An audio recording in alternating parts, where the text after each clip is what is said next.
The beat drops, the bass thumps, but something's off. It's like trying to sing along to your favorite song, but the notes seem flat. You turn the volume up, hoping to drown out the distortion, but then your whole car starts to shake. What gives? Today, we're diving into the top 5 car audio mistakes that can sabotage your sound quality. From speaker placement blunders to decibel disasters, we're exposing the common errors that could be ruining your ride. And trust us, once you know what these pitfalls are, you'll be surprised how simple it is to turn your car into a mobile concert hall. So fasten your seatbelts, fellow audiophiles, and prepare to get your ears around some game-changing car audio tips. Mistake no. 1. Speaker placement. Faux pas. Picture this. You're cruising down the highway, the sun setting over the horizon and your favorite tunes filling the car. Or maybe this is your scene. You're winding through city streets, neon lights blurring past as you bop along to the beat. Either way, the ambiance is perfect and then it hits you, a jarring distortion that pulls you out of the moment. So why does this happen? Well, let's start with a little science. Speakers emit sound waves, and just like ripples on a pond,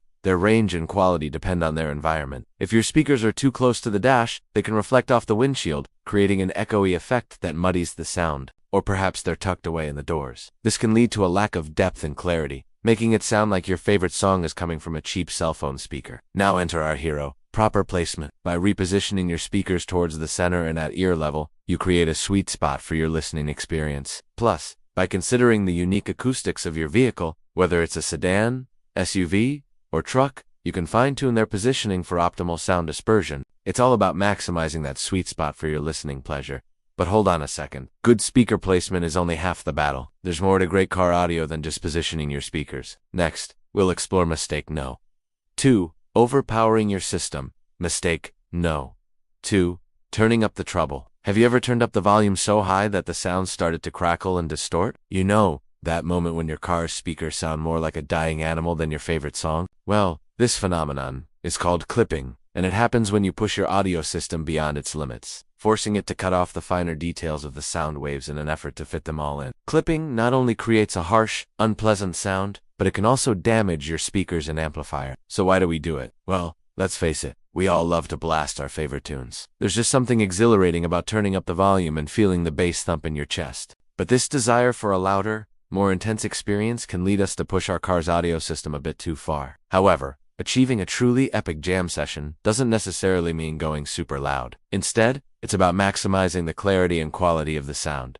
So how do you strike this balance? First, try keeping your volume between 60 to 70% of the maximum capacity. Believe it or not, this range provides an excellent balance between loudness and fidelity. Trust me, there's nothing quite like that sweet spot where the sound is rich, clear and powerful without any hint of distortion.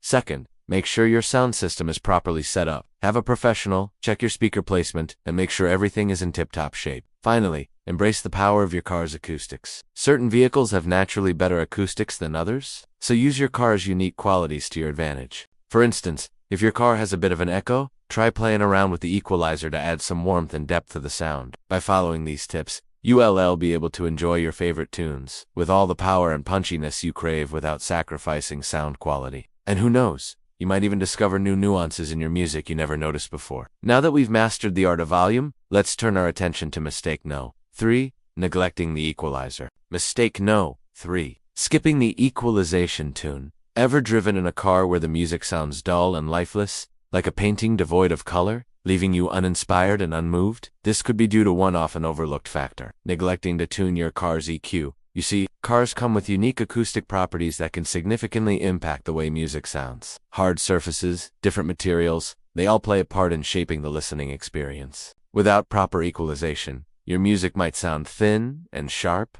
lacking the richness and warmth that makes it come alive. To avoid this, take some time to familiarize yourself with your car's EQ settings. Play around with the sliders, experiment with different frequencies, and find the perfect balance that suits your taste and your vehicle's acoustics. You might be surprised at the dramatic difference it can make. By understanding how to tweak your EQ, you can transform your car into a mobile concert hall where every note resonates with clarity and depth. And while we're on the topic of sound quality, let's move on to mistake no. 4. Using low-quality files. Mistake no. Playing the low bitrate blues.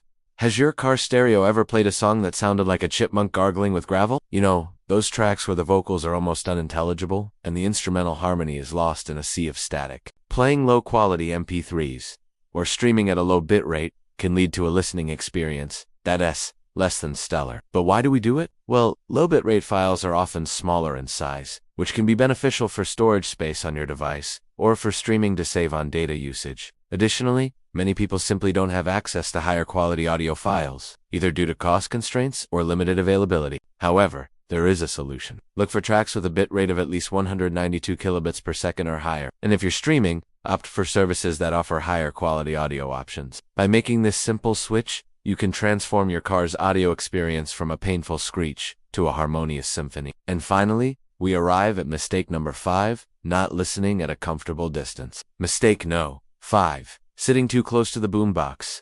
How close do you sit to the speakers in your car? If you're sitting a few inches away, well, you're missing out on the full audio experience. Sitting too close to your car's speakers can lead to a number of issues. First, it can cause your ears to become fatigued, leading to a distorted perception of the music. Additionally, being too close to the speakers can cause your car's sound system to produce unwanted reverberations and echoes. So how far should you sit? Well, experts recommend sitting approximately 3 to 4 feet away from the speakers to allow for optimal sound dispersion. By taking this step, you'll be able to fully immerse yourself in your music without any unwanted sonic distractions. As we bring this list to a close, ask yourself, are you guilty of any of these common car audio mistakes? If so, what steps will you take to improve your sound quality? Feel free to share your thoughts and experiences in the comments section below. And if you found this video helpful, don't forget to hit that thumbs up button. Stay tuned for more informative automotive content. Until next time, happy jamming, and remember to turn your car into a concert hall on wheels.